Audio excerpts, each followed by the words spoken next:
ASMR Astro. Wow. Ludo ? Oui. Oh, pardon. Qu'est-ce que... Oh.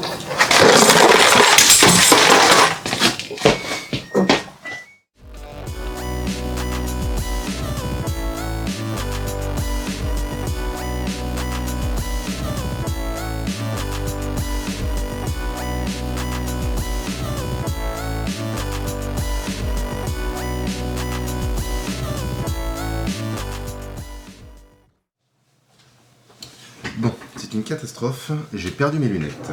Je ne sais pas où elles sont. Ça fait déjà 2 jours que je les cherche. Et... Oh, remarquez, j'arrive à lire. Bon, bah, ça va faire comme hier, en fait. Ça se trouve, j'en ai même plus que toi.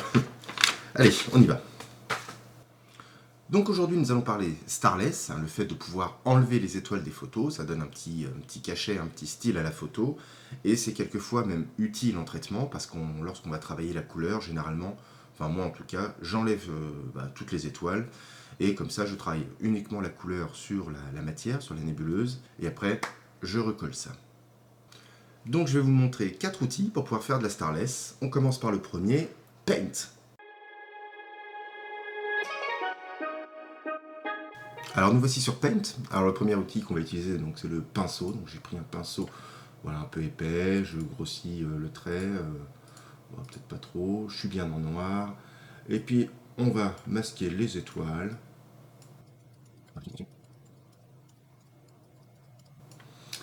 Voilà. Et on va arriver comme ça à un résultat très moche. Bon, Paint c'est pas une bonne idée. Nous allons passer au deuxième outil, Starnet.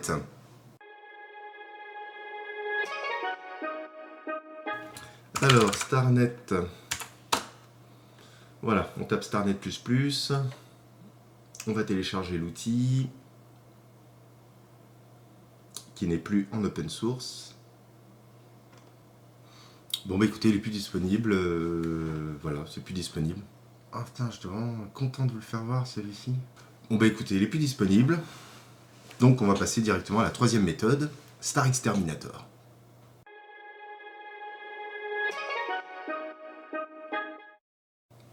Donc Star Exterminator est un module Photoshop que vous pouvez télécharger sur le site rcastro.com, sur le site de Russell Croman Astrophotographie.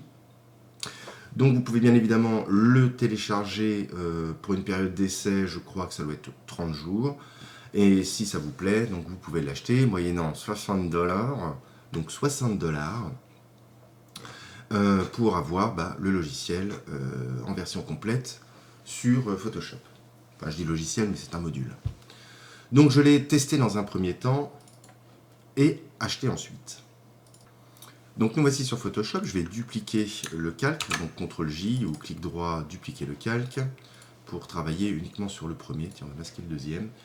Et vous allez retrouver, dès lors que vous avez installé le module comme il se doit, il faut bien le mettre au bon endroit. Donc après il apparaît ici, RC Astro, donc Star Exterminator.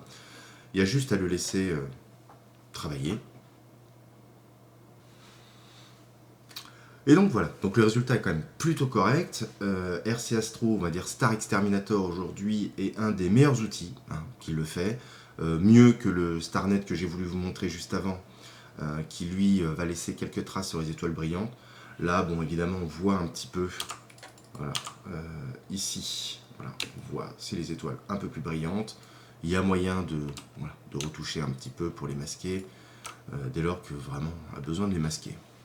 Donc RC Astro donne une recommandation pour utiliser ce petit soft, ce petit module.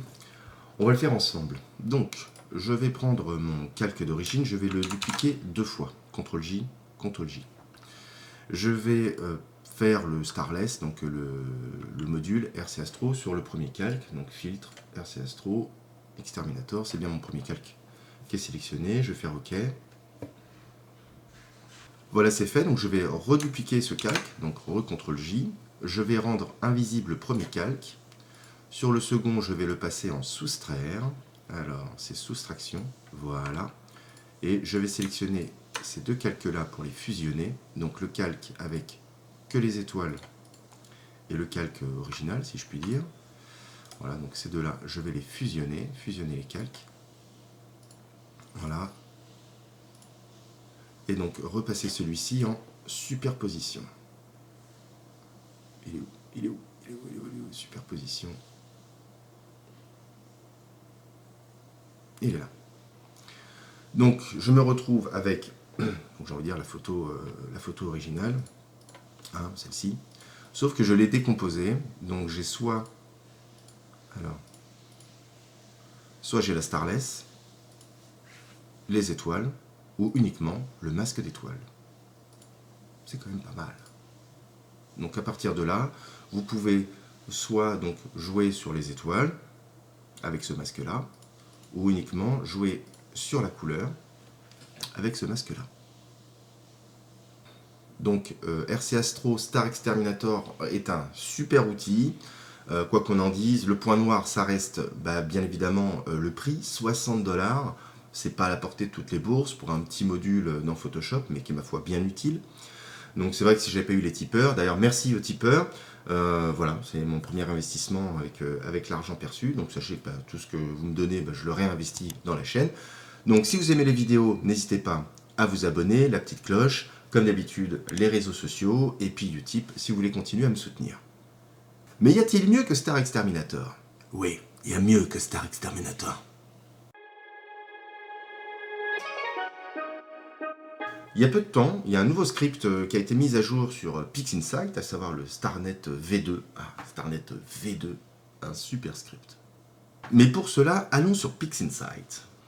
Donc je vous mets le lien en description pour télécharger donc StarNet V2. Surtout, lisez bien le fichier README qui va vous expliquer comment l'installer. Parce que c'est vrai qu'installer les nouveaux process sur Pix, des fois, c'est un peu compliqué. Donc, installer la V2 ne désinstalle pas la V1, on va pouvoir comparer. Donc, je vais prendre une photo et faire la StarNet V1 et puis une StarNet V2, comme ça on va pouvoir comparer.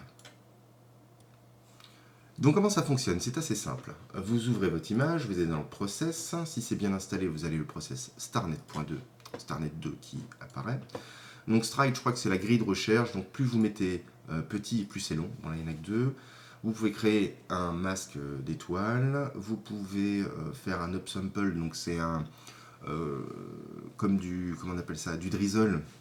Essayez d'augmenter un petit peu la résolution de l'image, mais si vous travaillez déjà en drizzle, je vous le déconseille. Et l'avantage, c'est qu'on peut travailler sur une image linéaire ou non linéaire. Si c'est une image linéaire, surtout, il faut cocher linéaire data. Voilà, tout simplement. On prend le petit triangle, on le met là-dessus. Alors lorsqu'on compare avec la V1, voilà, donc ça c'est StarNet V1 et ça c'est StarNet V2. Donc on voit que le process va un petit peu plus loin qu'avant. Toi mieux, on voit toujours des petites... Allez, c'est celle-là qu'on garde. Alors StarNet V2, voilà, j'ai envie de dire une tuerie. On peut le comparer à Star Exterminator. Star Exterminator est payant 60$. Le module StarNet 2 est gratuit. Alors, tout le monde dit gratuit, mais bien évidemment, il faut prendre en compte l'achat du logiciel Pix, qui est quand même supérieur à 200, je vais dire une bêtise, 200€. Donc, voilà, il y en a un qui est gratuit, pas tout à fait, et l'autre qui est payant. Voilà. Est-ce que vous avez l'habitude de travailler sur Pix? Est-ce que vous travaillez sur Photoshop? Voilà, mais en tout cas, vous avez maintenant les outils pour faire du Starless. Et d'ailleurs, j'en ai profité pour retoucher ma dernière photo. Alors que tous les tubes et les objectifs étaient fixés sur Orion, je me suis amusé à aller sur la Rosette, qui est un petit peu plus haut. Voilà. Bon, on en a vu des photos de la Rosette, ça tourne un petit peu en boucle en ce moment. Donc je vous présente NGC 2244 ou la nébuleuse de la Rosette, en tout cas le cœur de la Rosette en HOO. Alors Oué dira qu'il manque du O. Et je vous l'ai fait également en Starless.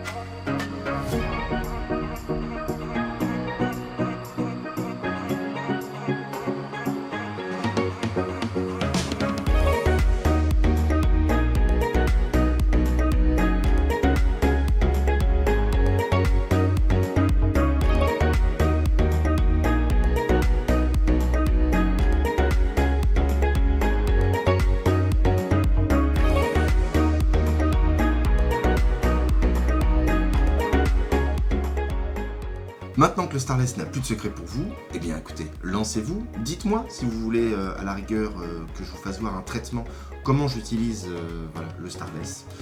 Quoi qu'il en soit, on se revoit dans 2 semaines avec une vidéo spéciale, faut que je l'écrive, et on se dit donc à dans 15 jours. D'ici là, bon ciel. Salut!